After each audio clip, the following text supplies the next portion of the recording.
UKM, aku masuk UKM tahun 90. 91 aku udah langsung keliling Eropa. 3 bulan. Dengan si UKM itu?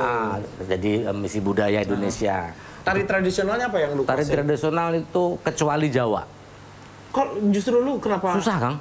Jawa tuh Jawa susah? tuh ininya harus begini, tapi bebarengan ininya harus begini. Oh. Jadi sebelah ini kaki. Nah, itu susah, Kang. Kenapa jadi Farid aja sama Reza bukan? Kenapa nggak? Kan OIO, kenapa nggak jadi OI? Karena aku dimarahin sama Iwan Fals ya. Karena gini Kang, setiap ketemu orang mesti OIO kan saya punya nama gitu loh. Akhirnya kita pakai nama sendiri dah kayak Rida Sita Dewi. RSD. RSD kan si Rita, Sita, Dewi gitu. Justru kan. lu harus tahu kalau Rida Sita Dewi itu kan muncul di Bandung. Yang gua tahu dulu tuh sebelum Dewi itu belum muncul, dulu tadinya Cut Mini. Rida Sita Cut Mini, RSCM. Cuma pas dilihat, rumah sakit ya. Dan gue yang pengen tahu tuh sebenarnya adalah ketika lu ditinggal sama Farid tuh kayak seperti dunia Reza itu adalah lu ngerasa runtuh dunia ini. Aduh, gua harus berbuat apa nih? Kayak gimana? Apa yang lu perbuat ketika lu sendirian? Tapi ada manajemennya kan? Ada masih bubar juga itu. Jadi waktu teman masuk, saat itu juga manajemen bubar. Hah? Adri manajerku langsung Adriano, aku mundur. Aku mundur dari manajemen, silakan bagaimana? Oh, bingung kan?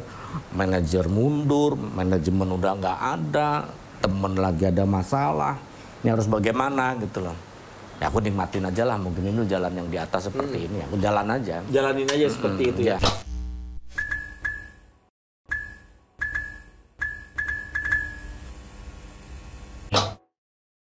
Assalamualaikum warahmatullahi wabarakatuh. Semangat. Selamat datang di The Charger, Denny Chandra bikin gar. Nah, bintang tamu kali ini saya ceritakan terlebih dahulu ya. Kalau di Indonesia itu banyak yang sudah ada duo-duo ya. Ada duo Kribo, itu dulu ada yang namanya Ahmad Albar dengan Ucok Aka, itu duo Kribo. Terus ada juga duet Edwin Jody. Terus ada Vincent Desta, terus ada Andre Sule, banyak lah, Danang Darto, terus Surya Adit. Nah, yang ini tuh juga fenomenal, yaitu Farid dengan Reza. Nah, salah satunya yang hadir kali ini adalah salah satu dari dia, yaitu Danang Darto. Jauh. Orang yang mau diceritain Farid Reza. Orang mikir kan Farid atau Reza nih yang datang. Yang datang kali ini tamu kita sambut Farid aja. Halo Farid. Aduh, sehat Farid? Alhamdulillah. Farid ini udah lama banget kalau kita ketemu nih. Karena Farid ini salah satu talentanya banyak banget. Sebelum menjadi seorang entertainer, dia dulu pernah jadi penari ya? Ya. Nuduh apa nanya nih? Nanya dong. Ya, kan dulu penari. Penari apa? Beca apa? Bukan penari. Penari ya? Jadi penari, kalau untuk nyari duit di Jakarta, saya penari kontemporer. Tari modern lah. Tapi untuk misi budaya, saya tari tradisional. Oh, jadi pernah jadi penari tradisional juga? Misi pernah budaya. Keluar negeri? Sering. Dulu tuh. Grupnya apa sih waktu dulu? Aku dulu gabung di Liga Tari UI. Oh, jadi, waktu pas kuliah berarti ya? Saya kuliah di UI, jurusan arkeologi. Nggak dikenalin dong. Itu arkeologi? Iya. Oh, tulang-tulang dinosaurus gitu ya? Iya, arca. Dinosaurus bukan, candi. Arkeologi dulu?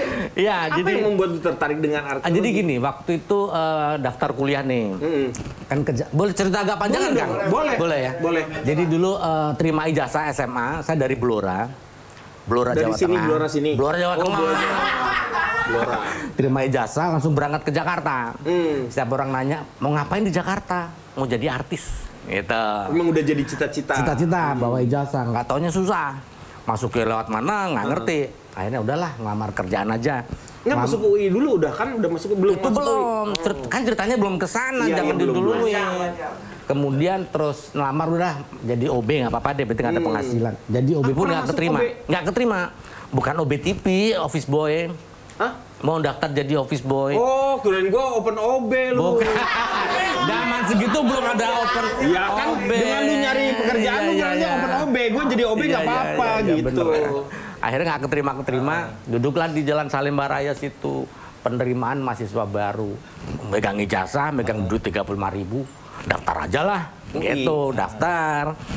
UI lah, nggak aku di Jakarta kan daftar UI, waktu itu IPC Kang, aku IPA. Oh IPA. Daftar IPC, Paspal. Daftar ku IPA, IPA-nya keterima, masuk, yang sosialnya bingung. Tanya ibu saya, Bu, IPS-nya apa ya? Ibu saya lihat orang kampung kan, arkeologi le. Karena kata-katanya kayaknya menarik. Apa itu Bu? Ora weruh. Bodoh amat pokoknya nggak tahu. Pokoknya bagus aja keren. Arkeologi. Wes ireng itemin gitu. Aku coretin hitam. Bener yang keterima itu. Yang keterima justru di arkeologinya. Jadi pilihan ibu adalah pilihan yang paling benar. Sampai sekarang ilmunya nggak dipakai ya sebenarnya. Hobi sekarang. Jadi hobi. Apa yang dilihat dari arkeologi pas begitu lu masuk? Tapi lu menikmati. Saya menikmati. Jadi saya menikmati karena kebebasan. Saya bebas bisa masuk ke UKM Liga Tari. Saya bisa Itu kan kegiatannya. Kuliahnya saya bisa nitip maksudnya gitu.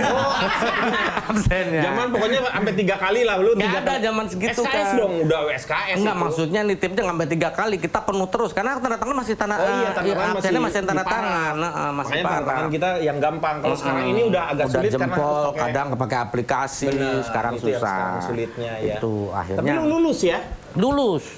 Lulus Kang, 4 tahun pas lulus. Oh luar biasa 4 tahun. Saya dapat beasiswa dari Super Semar, Bang. 1 semester. 1 semester saya sampai lulus. Akhirnya lulusnya saya perpanjang, saya cuti supaya dapat beasiswa terus. Gitu. Skripsi saya perpanjang lagi. Skripsi tujuannya apa? Berapa tahun jadinya waktu itu? Aku akhirnya 6 tahun, Kang. Padahal lulusnya udah 4 tahun, Masih tapi ya mending. perpanjang terus karena dapat beasiswa itu. Berarti lu hampir sama ya dengan diriku. Oh iya, sama. Lu juga Kang. sama 4 tahun tuh nyelesain, tinggal udah seminar, selesaiin terus lama-lama karena udah kerja keenakan. Akhirnya ya 6 tahun juga. 20 semester, 10 tahun. 10 tahun. Sampai administrasi. Iya. Itu udah termasuk cuci gudang. Mau nggak mau harus lulus. Iya harus mau nggak karena si dari administrasi udah telepon. Nah, ya administrasi aja udah. Kang ini gimana ya udah harus lulus karena kalau ini nggak bisa lagi apa Gaji panjang lagi. Ya mau nggak mau gua akhirnya gua ikut lulus. Tapi kan gua nggak bisa. Ini jujur waktu dulu belum ada AI. Tapi gua untuk membuat yang namanya skripsi itu sendiri gua dibantuin orang. Oh, kalau aku nggak, Kang. Zaman dulu belum ada komputer, Kang. Oh gua udah pakai komputer. Nggak mungkin. Lu pakai DOS dong. Udah gua tuh udah pakai DOS. Belum ada, Kang. Udah DOS 3. Kan tuaan situ dari saya. Iyalah, gua udah pakai DOS. Gue masih mesin ketik. Lu masih ketik, lu mah nonton masih Annie Arrow stensilan. Cuma gini itu mah. Aku menontonnya di Carter, Kang, lebih bagus. Itu stiletto itu. Dia pakai stiletto Iya. senjatanya. Jadi akhirnya karena udah masanya udah habis, dari pihak UI kirim surat ke kampung. Bapak saya baca. Ini Harus kalau nggak diselesaikan. diselesaikan DO. Padahal masih ada kesempatan sekali lagi aku Iya. untuk akhirnya. Pilihannya kan cuma satu, lu kalau nggak DO, lu OD. Iya. Akhirnya selesai. Nah, sebelum di antara kegiatan lu dalam berkuliah seperti itu, lu ikutan beberapa kegiatan-kegiatan sekolah kan?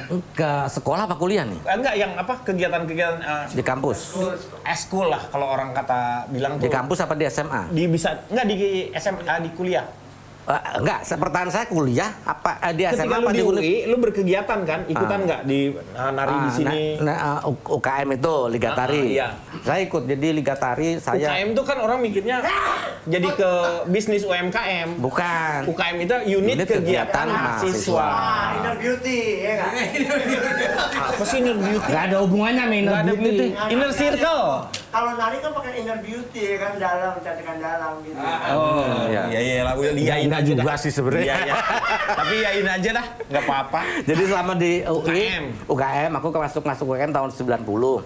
91 aku udah langsung keliling Eropa. 3 bulan. Dengan si UKM itu. Jadi misi budaya Indonesia. Tari tradisionalnya apa yang lu Tari kuasai? tradisional itu kecuali Jawa. Kok justru lu kenapa? Susah, Kang. Jawa tuh Jawa susah. tuh ininya harus begini, tapi bebarengan ininya harus begini. Oh. Jadi sebelah ini kaki. Nah, itu susah, Kang. Aku nggak bisa. Jadi lu kenapa nggak belajar dari Didi Colok? Didi Towok. Didi Towok. Jadi aku lebih ke Sumatera. Oh, ngambilnya justru yang Sumatera kan lebih gagah. Kalau yang lebih gagah kan kalau biasanya kalau gue lihat tuh yang India, yang apa? Yang di Kalimantan. Gerakannya bukannya menjelekkan, tapi terlalu monoton kan. Oh, nggak ini. Kalau Sumatera kan silatnya ada. Yang Padang berarti ya? Yang Padang, akhirnya bisa jempalitan. Terus yang paling disukai masyarakat luar negeri itu kalau aku nari piring, Kang. Tari piring? Jadi piring, terus kemudian awalnya piring kita bawa, kita sembah, piring kita ambil, kita mainin, selesai kita pecah di sini. Itu lah ke ininya ya, lu yang membuat ini. Pecahin dar, selesai kan, berantakan. Ya. Kita injek-injek. Oh, ada debusnya ya? Iya, kita injek-injek. Ya, we are not the best but the bus. Iya. Iya. Makanya lu kalau dilihat ya, tari piring itu memang lahir di Padang ya. Iya. Makanya restoran Padang, liatin coba. Banyak begitu di sini kan. Padang tuh kalau makanannya. Nah, kalau misalnya dia sampai begini jatuh, diinjek-injek sama dia. Karena dia akan dimarahin. Karena akan dipecat dia. Iya, betul itu. Makanya orang Padang nggak boleh jadi bidan. Iya, karena bawa bayi 4 di sini. Itu lebih berbahaya. Digelontorin seperti itu. Lu kenapa nggak pengen masuk ke yang lebih profesional misalnya waktu itu kan ada Suara Madibio. Suara Mardika. Oh, Suara Mardika. Waktu itu kan pertama kali masuk Jakarta pengennya masuk GSP. Suara Mardika udah nggak ada. Sama Bang Mas Guru ya, GSP. Tapi kan di situ aku sadar diri aku orang kampung gitu. Akhirnya setelah masuk, awalnya ini agak mundur lagi karena setiap di rumah di kampung lihat Aneka Karya Safari. Penari ini kayaknya muncul terus dan Aneka Karya Safari. Akhirnya saya mau daftar ke IKJ. Jadi penari lapar maksudnya? Latar. Iya. Ntar makan sate. Akhirnya ke IKJ, nggak taunya IKJ juga mahal. Aku nggak ada duit kan. Akhirnya udahlah, akhirnya masuk di UI situ. Aku kenal anak GSP. Aku kenal anak Suara Mardika dan aku sering mewakili IKJ untuk kompetisi ke keliling Indonesia. Jadi selain aku jaket kuning, aku jaket orange juga. Jadi lu tuh punya ini ya sebenarnya. Jadi pergaulan ketika di Jakarta itu sendiri sebenarnya lu muter. Iya, jadi ya, gini, semacam doa ya Kang. Aku pengen masuk GSP tapi apa daya, pengen masuk IKJ tapi nggak punya biaya. Akhirnya dengan masuk UI Liga Tari, aku bisa nari bersama anak GSP, bisa mewakili IKJ untuk Peksiminas Pekan Seni Mahasiswa Indonesia. Justru lebih luas pergaulannya. Jadi kadang misalnya kita ada acara di Solo, mewakili apa? UI apa IKJ? IKJ, pakai jaket orange. Gitu ya. Karena penari di IKJ waktu itu cuma 2. Sementara lakinya cuma 2. Sementara penari lagi kan butuh 6, butuh 7. Iya. Lumayan. Akhirnya mewakili KJ. Semua tercapai lah. Nah sekarang ini kan ya orang-orang di nari-nari udah nggak terlalu begitu ya, nggak terlalu, apalagi seni-seni tradisional. Lu melihatnya seperti apa nih sekarang? Seni tradisional malah lebih bagus dengan adanya semacam platform TikTok dan sebagainya. Itu semakin bagus. Sebenarnya semua orang tuh pengen seperti itu, cuman secara teknis mereka nggak punya. Jadi nggak ada yang melatihnya karena kan harus. Jadi cuma gitu-gitu doang. Sementara kebenarannya harus bener-bener detail gitu loh. Jangan ganggu saya ngomong. Dia ngomong cuma menghayati. Menghayati kan? Ya. Nah, yang membuat lu masuk ke dunia hiburan itu kapan itu? SD kan. Hah? SD kelas 1. Dunia hiburan kan? Aku dari SD. Jadi SD lu ngapain? SD waktu itu ada perpisahan kelas 6, aku udah ditunjuk jadi MC. Oh, di SD itu lu udah naik panggung. Udah itu awal kecintaan saya mau panggung. Udah, terus kemudian dari situ SD kelas 2 aku bikin grup tari kan. Awalnya kenapa suka nari? Karena tetanggaku itu latihan lagu Senada Cinta Bersemi di Antara Kita. Itu latihan terus mereka nggak hafal-hafal. Aku ngeliat, aku malah hafal gitu loh. Akhirnya aku bikinlah teman-temanku sekolah itu kita bikin tarian. Saya ajarin itu kelas 2 SD kan. Lu tuh kemungkinan si Gunawan Satbor ini terinspirasi Iya, jauh sih ya. Tapi kemungkinan kan dia kan ngumpulin teman-teman sekampungnya untuk bermain seperti gitu. Sekarang kan akhirnya apa? Dia udah jadi duta pinjol. Duta anti judol. Enak karena pokoknya ketika kita berbuat salah, sudah pasti jadi duta. Jadi mendingan nggak usah jadi duta. Iya, Saskia Gotik jadi duta Pancasila. Duta Pancasila. Terus anak-anak yang narkoba itu dijadiin duta anti narkoba.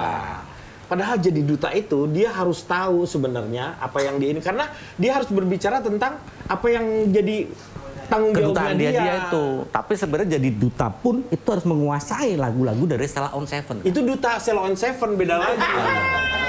Dan duta itu nggak harus warnanya hijau. Karena kan selama ini orang ketaunya duta mana, duta hijau katanya. Buto. Oke. Balik sekarang. Nah, pertemuan antara masuk di dunia entertain yang bukan nari justru ini. Sejak kapan itu? Itu sebenarnya semasa kuliah juga aku jadi MC kampus, Kang. Di UI ya. Jadi kalau Dies Natalis atau kemudian wisuda, tapi kan waktu itu MC-nya masih guru besar Universitas Indonesia memasuki sidang itu. Godeamus masih gitu kan. Masih yang resmi lah. Nah, kemudian aku kenal dengan Ramon Papana. Iya. Di Komedi Cafe kan. Disitulah aku ketemu Reza dan Adik Namnung. Oh iya.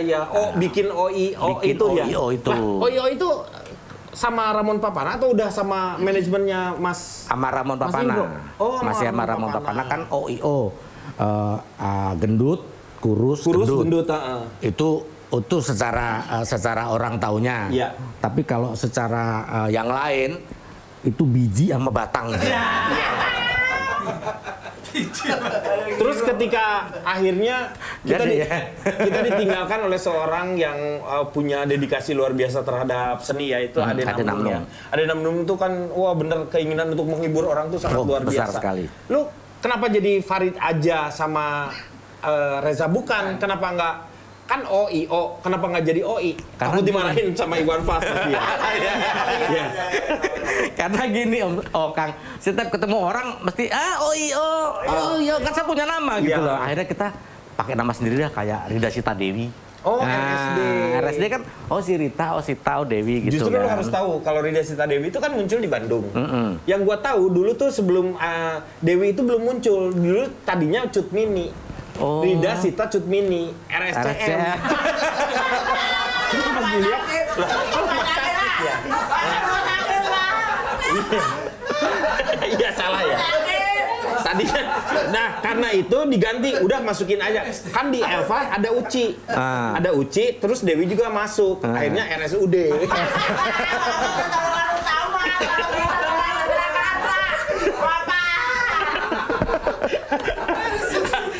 Terus akhirnya Farid aja dan Reza Bukan itu siapa yang ngasih nama? Jadi kalau Reza Bukan emang udah dari awal, dari OIO udah Farid. Udah ada Reza, namanya Reza Bukan. Karena waktu itu kalau kenal kan Reza. Ya Reza apa? Artemevia? Bukan. Reza Pahlevi? Bukan. Reza Pahlawan? Bukan. Ya Reza Bukan. Reza Bukan akhirnya. Terus kemudian pas syuting di RCTI, kan biasanya apa namanya itu Kang? Kalau kita muncul ada namanya itu Kang? Iya. Apa namanya? Namanya apa ya? Running text. Enggak, itu kan jalan. Ini berita itu. Template. Tahu template. Iya. Kan kreatifnya nanya, Mas Reza ntar tulisannya apa di template-nya? Reza Bukan. Kalau Mas Farid ya Farid aja. Maksudku ya Farid gitu loh. Pas sambil live lihat di monitor kok Farid aja tulisannya. Bagus juga itu. Akhirnya aku pakai sampai sekarang. Itu. Ya. Nah, masuk ke manajemen itu masih sama kalau itu sudah enggak. Semenjak Ade Namnung meninggal aku udah cabut, masuklah ke manajemennya Mas Indro. Gitu. Mas Indro. Jadi ini yang lain harus tahu juga, Ramon Papana itu sebenarnya dia yang menciptakan si Suci itu. Stand up kitab suci itu dia tuh dia bikin buku. Karena dia tuh stand up untuk pengetahuan stand up-nya luar biasa walaupun delivery-nya kurang. Sebenarnya. Tetapi mau tidak mau harus diakui dia itu memang yang membawa si seorang stand up itu harus begini. Ya, harus jadi, begini. Beliau selalu membawa buku suci itu untuk didalami oleh teman-teman. Teman-temannya. Ya, kadang deliverynya itu ada yang seret, ada yang enggak. Iya, betul. Ya, itu masing-masing orangnya lah ya. Itu balik lagi ke mereka masing-masing. Begitu. Ya. Sudah lupakanlah. Ya. Sudah lupakan saja antara itu nyanyinya. Nyanyunya apaan nyanyunya? Baliklah sekarang mulai dipasuk dengan berdua dengan Reza. Ya. Terus terjadilah sebuah peristiwa yang sebenarnya disesalkan oleh semua orang. Semua orang ya. Karena memang kita kan nggak pernah tahu ya kalau misalnya tiba-tiba teman kita terlibat dalam sebuah, walaupun dia bukan seorang, tapi dia mungkin karena dia tidak pernah cerita juga. Ya. Nah, lu apa yang membuat kecewa dari seorang Reza itu? Apa ya? Jadi semua kan selalu kita ambil berdua kalau itu. Kita selalu berdua, job kita ambil berdua, terus kemudian syuting kita ambil berdua gitu loh. Kenapa dia narkoba kok sendirian gitu loh. Oh, nggak ngajak. Iya. Enggak. Jadi gini. Orang lihat temennya mabok pakai yang lain, dia mah pakai bodrexin aja mabok. Enggak. Jadi gini, Reza ya mungkin dia lagi hilaf ya. Betul. Dia melakukan itu, dia tidak memikirkan saya. Jadi tidak memikirkan efeknya nanti kemana, ke belakang akan jadi apa gitu loh. Itu sudah pas kejadian itu udah berpikir panjang, habis nih gue, habis nih. Udah tayang di media, Reza habis nih hidup gue, habis. Dan yang terjadi, Kang. Ya karena lu udah terlalu orang sudah terlantung branding kalau Reza dan Farid gitu. Reza nggak ada, berarti Farid nunggu Reza nih gitu loh. Yang jadi permasalahan adalah ketika sebenarnya kesalahan Reza menurut gua tuh hanya karena dia tidak mau berterus terang segala sesuatunya sama lu, nggak mau berbagi dia. Dia ambil sendiri, ketika dia tidak tahan, dia melarikan diri ke hal-hal yang tidak baik itu.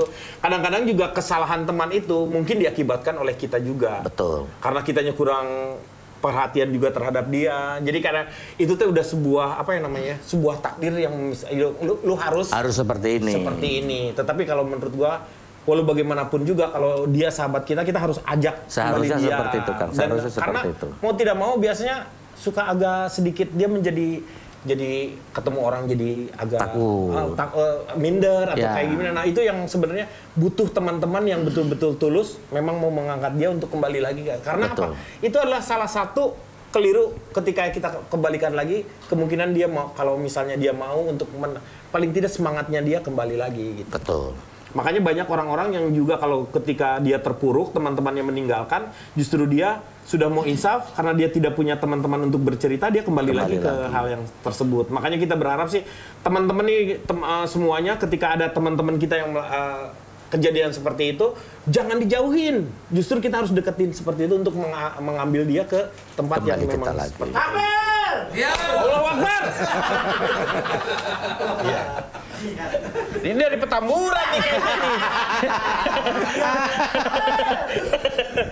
Oke, nah ketika perjalanan lu karir yang seperti itu, lu nikah tuh di kapan? Nikah di saat OIO belum terbentuk. Oh, lu udah nikah udah waktu nikah. Itu saya masih jadi pedagang barang bekas di Taman Puring. Di Taman Puring lu jualan apa di sana? Barang bekas. Kok jualan gue dagang barang bekas. Ya barang bekas kan banyak. Apa aja? Kan ada juga misalnya lu jualan janda gitu misalnya. Itu jadi handphone, terus kemudian charger, servis handphone, kemudian sepatu. Lu punya kios di situ? Punya, sewa kios. Oh, sendiri lagi? Iya, sendiri. Akhirnya karena Taman Puring kebakar, kala itu udah punya acara di RCTI, Ngacir. Berdoa, ya Allah nih, aku harus bagaimana nih? Apakah jalanan dua-duanya antara Taman Puring atau berkarir di entertain? Atau bagaimana? Karena kalau aku menjalani di kios, selalu orang ini berapa mas? Ini 1 juta. Nggak boleh kurang, nggak boleh masuk artis pelit. Gitu loh. Karena aku udah ada akhirnya ngasih kan jadinya rugi. Iya. Akhirnya Allah memberikan jawaban, Taman Puring dibakar. Kebakaran itu akhirnya jadi pilihan kan. Jadi yang selama ini Taman Puring dibakar tuh lu. Yang kebakar Taman Puring dia ternyata. Akhirnya aku pikir ini jawabannya berarti harus memilih salah satu pilihannya. Iya. Tetap berkarir di Dan itu ada tempat gue main sebenarnya Taman Puring tuh karena gue kan kos juga di Gandaria. Iya, saya sering lihat Kang Denny. Iya, gue tuh paling pakai kaos putih terus pakai celana batik. Iya. Karena kalau lewat Denny Chandra, mana? Oh iya gitu. Gue tiap bulan ganti sepatu lah pasti. Iya. Beneran karena di sana Tampur juga, Pak. Tampur, Taman Puring. Sama. Terus kalau gue mau beli mahal-mahal, gue bakar.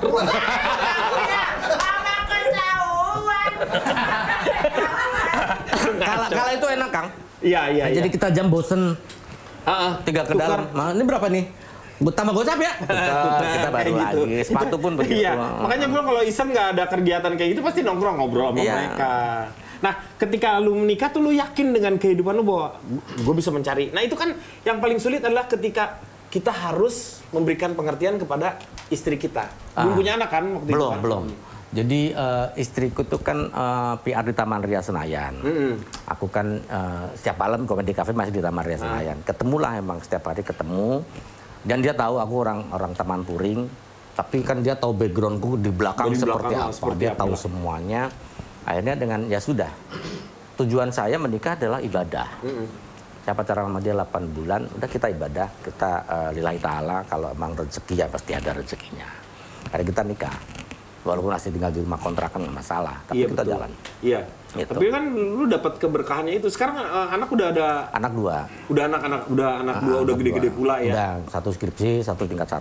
Aduh, alhamdulillah ya. Itu kan hasil dari apa yang lu lakukan sekarang ini. Dan gue yang pengen tahu tuh sebenarnya adalah ketika lu ditinggal sama Farid tuh kayak seperti Reza. Itu adalah lu ngerasa runtuh dunia ini. Aduh, gua harus berbuat apa nih? Kayak gimana? Apa yang lu perbuat ketika lu sendirian? Tapi ada manajemennya kan? Ada masih bubar juga itu. Jadi waktu teman masuk, saat itu juga manajemen bubar. Hah? Adri manajerku langsung Adriano, aku mundur. Aku mundur dari manajemen, silahkan bagaimana. Oh bingung kan, manajer mundur, manajemen udah nggak ada, temen lagi ada masalah, ini harus bagaimana gitu loh. Ya aku nikmatin aja lah, mungkin ini jalan yang di atas seperti ini, aku jalan aja. Jalanin aja seperti itu ya. Karena waktu dulu tuh manajemen lu tuh kalau nggak salah ada almarhum Taufik Safalas. Dan itu tuh sering banget gua ketemu ketika gua masih di Indosiar ya. Ya kita kan ada satu program BBM ya, kita barengan. Itu masih Olga juga belum jadi ya, belum seperti apa-apa ya. Itu pertamanya parodi pemerintahan itu ya sebenarnya Republik BBM. Iya, ada Calontong juga belum terkenal. Belum itu Abdel. Itu yang mengawali ada Sofina Vita di sana. Betul. Itu yang waktu dulu presidennya SBY itu Taufik Safalas. Pak Yusuf Kalanya itu penipu darah. Pelipur lara. Bukan penipu darah ya. Salah lagi. Aduh, salah lagi. itu sebuah kenangan yang sebenarnya itu membuat apa ya? Kata gue tuh cukup lama soal kita di situ. Itu kan walaupun belum stripping ya. Jadi kita kan tayangnya seminggu sekali. Ya. Jadi fresh gitu banget ya. Jadi ketemu fresh lagi. Muncul tuh kan mikirin udah idenya ada lagi, bahannya kan seminggu kita kumpulin. Itu yang membuat kita jadi kompak tuh. Itu sebelum ILK pun sebenarnya Republik Mimpi itu yang membuat orang mikir nyari-nyari seperti itu. Ketika pada saat itu juga Taufik Safalas itu diambil pada saat dia lagi naik banget itu. Itu sesuai doa dia, Kang. Hah? Sesuai doa dia. Jadi dia ngomong sama Adri waktu itu, Mas Kasino kan meninggal kan yang layat banyak banget. Gue pengen meninggal yang layat sebanyak ini. Cara dipanggilnya begitu. Orang kaget semua kan se-Indonesia pas lagi naik dia dipanggil, jadi yang ngelayat itu banyak. Memang banyak banget pada saat itu kan. Di di Karawaci. Iya, Tangerang itu. Gue juga datang soalnya. Loh kok nggak ketemu? Hah? Loh kan banyak banget. Iya. Tapi banyak banget itu, luar biasa sekali. Dan mungkin untuk anak-anak yang sekarang nih nggak tahu sosok seorang Taufik Safalas. Taufik Safalas itu ya dia bukan stand up comedian, tapi dia itu ya berdiri terus delivery tentang joke-joke, anekdot yang atau dia bercerita lucu tentang hal-hal yang lucu. Dengan cara dia di antara mau ke gongnya sendiri sudah ada letupan-letupan kecil dan dia buat dengan deliverynya dia itu kekuatannya dia memang deliverynya itu yang bagus. Nah, ya betul. Sesar tahu dia. Oh ya, penyampaian. Karena saya adalah suatu memorial. Oh, dia tuh memorial. Memorium. Iya. Memorial. Kayak sekolahan India ya, India Memorial. India Memorial. Terus sekarang lu sendirian nih? Sendirian, jadi sekarang manajemen sendiri juga ya, tidak bergabung dengan yang lain. Saya bertiga sekarang di nama. Saya satu manajemen, tapi bukan satu grup. Saya, Nita Sofiania, Manita Gunawan di Ria Manajemen. Oh, nah satu lagi sekarang. Kemarin lu kalau nggak salah mau bikin lagi sama Reza juga. Ya, tapi itu nggak semacam, karena aku dengan Reza Bukan kan dari nol ya. Iya. Dari nol. Chemistry-nya gimana? Chemistry-nya dapat banget kan. Sempat dalam perjalanan itu kita salah nggak sih gitu loh. Kita udah jalan bertahun-tahun, tapi belum jadi juga. Kita salahnya, kita udah tengah jalan. Kalau kita mundur mubazir yang kemarin, kita jalanin aja, siapa tahu jadi. Akhirnya jadi kan. Jadi kita merasakan sedihnya gimana kita saweran naik bis kota. Kalau sama Reza Aditya ya saya jalanin saat ini saja. Kalau hanya minta duo ya jadi oke. Kalau minta sendiri oke. Gitu. Kalau waktu dulu kan lu mah kasarnya udah ngait banget ya. Harus. Gitu. Nama lu keluar nggak boleh sendiri, sama Reza juga sama seperti itu. Nah sekarang tuh Reza kemana? Reza yang mana? Reza Bukan. Reza Bukan sekarang sesuai saya lihat di IG-nya, dia sekarang jadi rohaniawan. Iya. Jadi udah jadi rohaniawan, udah menjadi pendeta. Iya, sebuah penebusan mungkin ya istilahnya yang seperti itu ya. Jadi, terakhir ketemu juga kalimatnya sudah bagus bahwa bagaimana nanti ke depannya, biarlah Tuhan nanti yang menentukan ke depannya gimana. Saya balikin, gue dulu kan ngomong begitu. Ya kan gue dulu nggak seperti ini. Kan dulu gitu kan.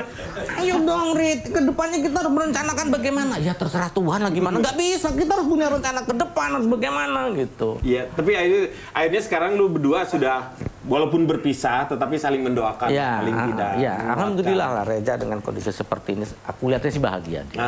Nah, sekarang perjalanan lu yang belum tercapai apa sih sebenarnya? Sebenarnya yang belum tercapai ya, aku masih pengen punya program satu lagi, Kang. Bikin yuk. Lu ngajakin. Ayo gue juga. Aku masih dalam sisa ini, aku masih pengen punya stripping lagi lah gitu loh. Habis itu sudah. Saya akan menjadi seorang seniman yang tidak ngejar stripping. Berarti kalau udah stripping lu masih mengharapkan yang namanya materi dong. Ya. Jujur, orang semua hidup butuh materi kan. Betul. Materi lawakan juga kalau nggak ada materi nggak lucu. Butuh materi. Jadi stripping ini aku pikir untuk materi, sehingga ketenangan aku untuk berkarya tuh lebih terjamin gitu kan. Karena sekarang dengan berkarya tapi masih butuh materi itu ada kepikiran. Iya. Itu yang menjadi. Nah sekarang kalau misalnya lu kan udah ketemu tuh dengan berbagai macam pelawak, lu seperti atmosfer apa yang lu pengen tuh, atau apa yang membuat selama ini lu gue kalau kayak gini mah nyaman nih, kalau gini mah nyaman nih gitu. Biasanya lu dapatnya itu dari pelawak-pelawak yang seperti apa? Pelawak-pelawak tua nggak? Hah? Pelawak tua yang beneran. Pelawak tua. Kalau itu sebenarnya dengan cara begitu tuh bukan ngangkat orang pelawak tua, itu orang-orang bangkot. Senior. Kalau sama senior tuh umpan baliknya kita nggak perlu mikir ya. Iya. Kalau sama yang muda-muda kan kita mesti tahu dulu dia mau kemana nih ya, dulu gitu loh. Kadang mati gaya di depan, loh kok beda ya gitu loh. Lu mancing tapi nggak dapet. Masa gua nembak sendiri gitu kan. Kalau sama yang senior kan tahu pasti gak diomongin di pinggir juga, on stage juga langsung dapet aja gitu loh. Nah terus lu kan lama nih sama manajemen sama Mas Indro lah. Mas Indro kan berarti sering ketemu lah sama Mas Indro ini. Apa yang lu pelajari dari seorang Mas Kasino? Kalau Mas Indro tuh komitmen. Kok Mas Kasino, Mas Indro? Iya. Mau ngomong ya. Apa yang udah dapetin dari seorang Mas Indro? Mas Indro banyak sekali kan memberikan wejangan bahwa kalau mau berkesenian, jadilah seniman yang tulen. Jangan, yang selalu ingat di kepalaku, jangan mengkhianati profesi. Ini profesi yang kamu pilih. Profesi yang kamu ngelamar sendiri, tidak ada yang maksa. Jadi kalau di calling tepat waktu. Jangan di calling jam 3, kamu datang jam 5. Itu kamu mengkhianati profesi. Kecuali kamu mau ngelamar di kantor, nah kamu terpaksa karena mencari penghasilan, itu kamu mau bolos-bolos terserah. Ini kamu pilih sendiri kok, nggak ada yang nyuruh kok gitu. Itu Mas Indro. Jadi komitmen kita itu terhadap, jadi banyak Mas Indro itu mengajarkan tentang masalah diselipin itu ya. Disiplin. Diselipin. Ya, Emang bego kata dia. Allah yang membalas. jadi salah satunya memang kalau pelawak-pelawak yang senior ya, kayak Mas Indro itu memang karena dia sudah di titik yang dia udah nggak mencari apa-apa lagi. Salah satunya memang kalau misalnya di Paski pun beliau selalu harus memberikan yang namanya contoh-contoh seperti apa. Jadi lebih banyak itu ya salah satunya adalah komitmen seperti itu. Komitmen dan disiplinnya terhadap profesi yang kita pilih ini. Dan banyak juga terakhir yang membuat saya semakin kuat di dunia ini, dunia entertain ini. Karena kan banyak artis yang akhirnya gue pengen nyambi inilah. Saya mendengar sebuah podcast dari seorang senior. Dia bilang, saya tuh seniman. Saya on call. Saya nggak kepikiran untuk mempunyai sambilan catering, buat apa. Tapi saya emang seniman, di hidup saya di sini. Jadi ya sudah, saya hidup di seni ini gitu. Namanya Denny Chandra. Itu yang membuat saya semangat. Nah, berarti benar, pikiran saya juga seperti itu. Tapi kan disalahkan orang gitu loh. Tapi memang yang membahagiakan kita adalah ketika kita memang bekerja dan bergerak sesuai dengan passion kita. Betul. Karena kita bisa mengembangkan hal tersebut sebenarnya. Cuman salah satu yang makanya nggak boleh lagi terbatas oleh masalah si usia itu. Selama kita masih bisa bernafas, apa yang kita bisa lakukan seperti itu, maksimalkan diri kita sendiri seperti itu, mumpung ada waktu. Jadi jangan pernah berhenti untuk berkarya. Itu yang paling penting. Kadang saya nggak setuju dengan kata orang-orang, kan untuk seniman atau artis kan ada umurnya. Oh enggak. Nggak ada, betul. Saya nggak ada. Saya berkarya selama saya masih bisa berkarya. Selama saya masih hidup, saya akan berkarya. Apapun saya akan hasilkan. Itu. Saya selalu bilang ke orang-orang, jangan anggap kalau artis ada masanya, enggak. Kita seniman sepanjang masa. Jadi paling penting itu adalah sebenarnya Farid, ya ketika kita menjadi seorang seniman, kita tuh bukan mencari kekayaan, tetapi kita mencari kebahagiaan. Jadi segala sesuatu itu jadi bukan dinilai oleh tarif atau harga seperti itu. Kadang-kadang kita mau tampil walaupun tidak dibayar gitu. Nah setelahnya itu baru kita ngomel. Tapi enggak kan, namanya seniman ya. Kalau kita diundang, kita tampil dan yang nonton itu ribuan, seneng, hilang itu materi. Betul. Bener, mau dibayar berapa kita lupa. Jadi tetap aja kita show. Betul. Pas pulang nanya manajer, udah ditransfer belum? Ada kali.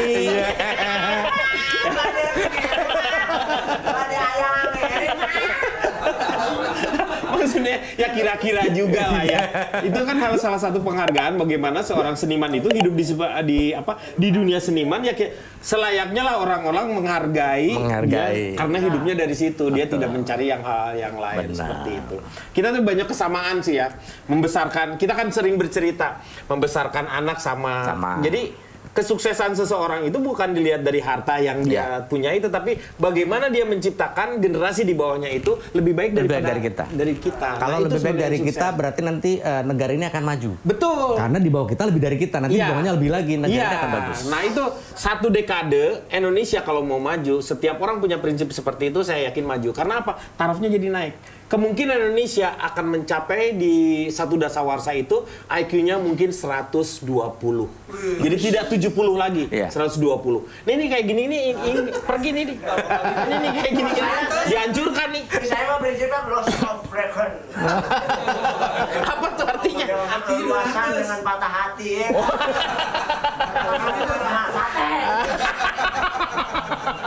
Aduh. Terus satu lagi Kang, aku lihat juga podcast dari seorang artis kan, bahwa kehidupan yang kita jalanin ini, kadang kita deg-degan, ke depan ada job nggak ya, ke depan ada kerjaan nggak ya. Tapi sang artis yang menjadi bintang tamu di podcast itu, kita naik bis, kita nggak kenal supirnya, kita aja tenang. Iya betul. Nah, ini kita menjalankan kehidupan, kita tahu yang mengatur hidup kita itu Allah. Kenapa kita mesti takut? Iya. Dan podcast itu Anda kan? Itu sebenarnya kata-kata istri saya. Iya. Ketika semua duit itu udah mulai habis, istri saya cuma bilang begitu. Kamu kalau naik bis nggak tahu supirnya, nggak kenal supirnya, kamu tenang. Naik kereta nggak kenal masinisnya, kamu tenang. Naik taksi kamu nggak kenal supirnya, kamu tenang. Naik pesawat kamu nggak kenal pilotnya, kamu masih tenang. Sementara kamu hidup di dunia yang sudah ini oleh Allah, kamu masih gelisah. Berarti ada masalah dengan kamu. Nah itu gue langsung jedak. Iya. Jadi pasrahkan aja semuanya. Selama kita masih seperti itu, nggak usah harus takut membayangkan yang di depan. Kita jalani yang sekarang. Karena ketakutan kita tentang masa depan itu justru akan merusak masa yang sekarang ini. Ya. Makanya kita lalui saja seperti apa. Yang paling penting adalah kita menjaga diri kita, komitmen dengan kehidupan yang kita mau tuju. Betul seperti sekali. itu. Terima kasih sekali. Terima kasih Kang. Farid aja sudah banyak bercerita tentang beliau yang sudah, walau ternyata kalau di seniman itu ya, kehidupan itu justru ujian itu yang akan mengangkat diri seseorang menjadi lu kuat atau enggaknya gitu. Jadi turun naik seperti itu udah hal biasa. Jadi sangat aneh kalau ada orang yang terlalu hidupnya tuh terlalu datar atau enggak. Wah, itu harus dipertanyakan. Jangan sampai terjadi sesuatu ketika dia jatuh sama sekali, dia susah untuk bangkitnya. Terima kasih sekali sudah berbagi. Farid, thank you. Salam buat keluarga. Terima kasih. Semoga menciptakan anak-anaknya, anak-anak yang Qurrata Ayun. Amin. Ya, Birrul Walidain itu yang menjadikan anak-anaknya nanti lebih baik dari generasi-generasi kita lah ya. Amin. Terima kasih sekali lagi. Wassalamualaikum warahmatullahi wabarakatuh. Waalaikumsalam.